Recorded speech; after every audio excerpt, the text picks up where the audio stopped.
Hello all, my name is Kate and I am the host of the show In the News. I take top news from Google News and I read them for you. Let's jump right in the news.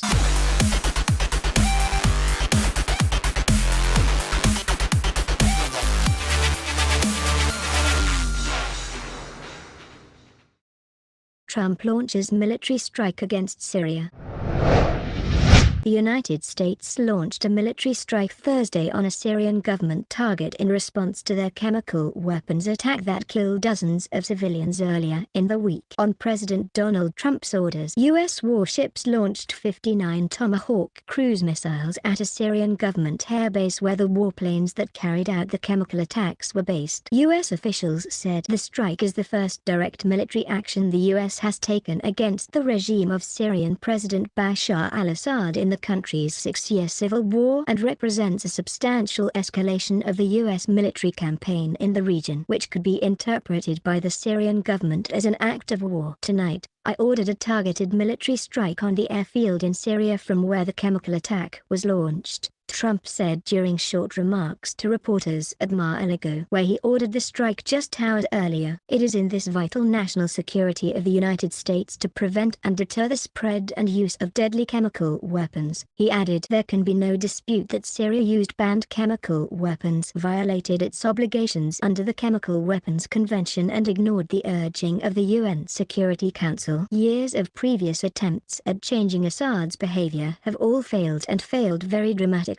Trump's decision marked a dramatic shift in his position on whether the U.S. should take military action against the Syrian president's regime, which Trump opposed during his campaign for president, and came after the president was visibly and publicly moved by the images of this week's chemical weapons attack. The strike took place at 8:40 p.m. ET, 3:40 a.m. local time, when there would be minimal activity at the base, and targeted aircraft, hardened aircraft shelters, petroleum and logistical storage, ammunition supply bunkers, air defense systems, and the things that make the airfield operate. Pentagon spokesman Captain Jeff Davis told reporters the missiles were launched from warships in the eastern Mediterranean. Initial indications are that this strike has severely damaged or destroyed Syrian aircraft and support infrastructure and equipment at Shayrat airfield, reducing the Syrian government's ability to deliver chemical weapons, the Pentagon said in a statement. Briefing reporters late Thursday night, Secretary of State Rex Tillerson said that the strike did not represent a change in our policy or our posture in Syria, even though the Thursday night strike marked the first time the U.S. had decided to take military action against the Syrian government. There has been no change in that status, he said. It does demonstrate that President Trump is willing to act when governments and actors cross the line, and cross the line in the most heinous of ways. Tillerson said the administration felt the strike was proportional because it was targeted at the facility that delivered this most recent chemical attack. The U.S. military also showed reporters Thursday night an image of the radar track of a Syrian airplane leaving the airfield and flying to the chemical strike area Tuesday. A second image of bomb damage craters at the airbase was also shown to reporters at the Pentagon. Tillerson said the U.S. has a very high level of confidence that the Syrian regime carried out at least 3 attacks in recent weeks, including on Tuesday, using sarin and nerve gas. The strikes represented not only an escalation of the U.S. role in Syria but could have a ripple effect on the U.S. relations with the Syrian regime's powerful backer, Russia. Russians were present at the base the U.S. struck Thursday night, a U.S. defense official said, though the role of those Russians was not immediately known. Tillerson confirmed that the U.S. military contacted their Russian counterparts about the attack ahead of time, in accordance with de-confliction policies between the U.S. and Russia over military activities in Syria. A Russian official said the strike will undermine the war on terror and warned they may halt cooperation with U.S. forces. Russia will demand an urgent UN Security Council meeting after the U.S. airstrike on a Syrian aviation base, said Viktor Ozerov, head of the Russian Federation Council's Defense Committee, according to state news agency RIA. This is an act of aggression against a UN member, Ozerov said. Cooperation between the Russian and U.S. militaries may be shut down after the U.S. strike. Lawmakers generally supported Trump's decision to strike back against Assad Thursday night, but cautioned the president against unilaterally starting a war without first consulting Congress.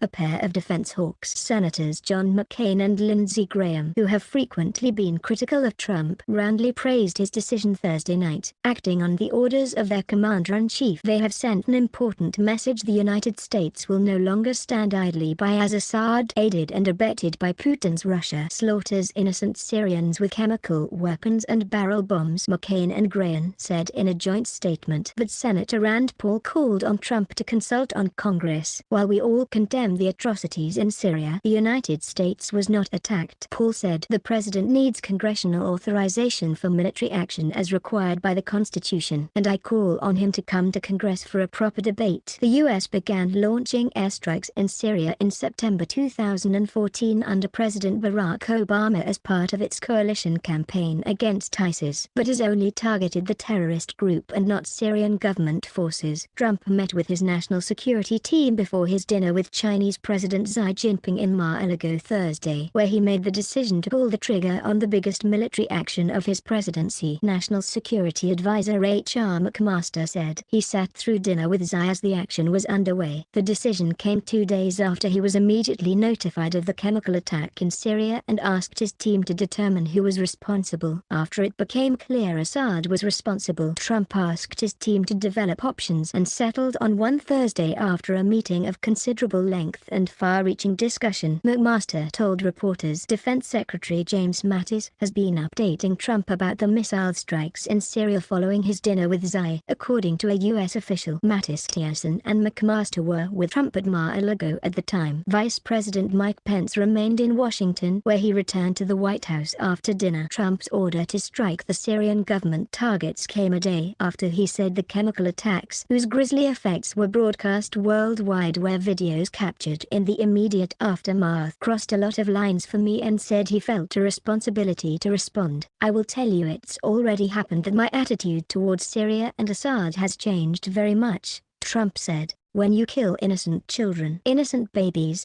little babies with a chemical gas that is so lethal, people were shocked to hear what gas it was. That crosses many lines, beyond a red line, Trump said. Trump's decision to launch the strikes, the most significant military action of his young presidency, came nearly 4 years after the U.S. first concluded that Syrian forces had used chemical weapons in Syria. The Obama administration concluded that Syria had violated the red line Obama had set a year earlier in discussing the use of chemical weapons, but ultimately decided against military action against Syria in favor of a Russian broker deal to extricate the country's chemical weapons stockpile. Trump at the time said the U.S. should stay the hell out of Syria and urged Obama on Twitter to not attack Syria in the wake of the 2013 chemical attack. There is no upside and tremendous downside. Save your powder for another and more important day, he tweeted in September 2013. Trump repeatedly criticized Obama during his presidential campaign for not acting on his red line threat, but the real estate mogul also argued against deepening the U.S. military involvement in Syria, particularly as it related to Assad. Trump argued last May in a TV interview that he would go after ISIS big league, but said he did not support targeting Assad's regime, arguing the U.S. has bigger problems than Assad. Syria's 6-year civil war has claimed the lives of at least 400,000, according to a United Nations estimate released a year ago. More than 5 million Syrians have fled the country and more than 6 million more have been displaced internally, according to UN agencies. But guided by his America First ideology and rejection of the U.S. propensity for nation building,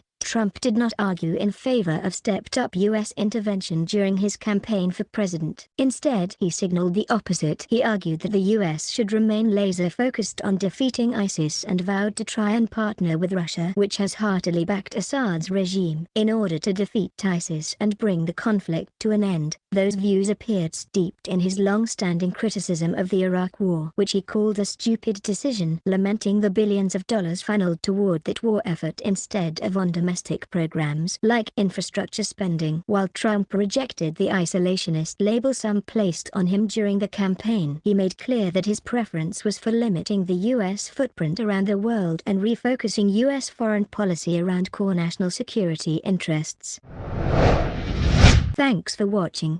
Bye-bye.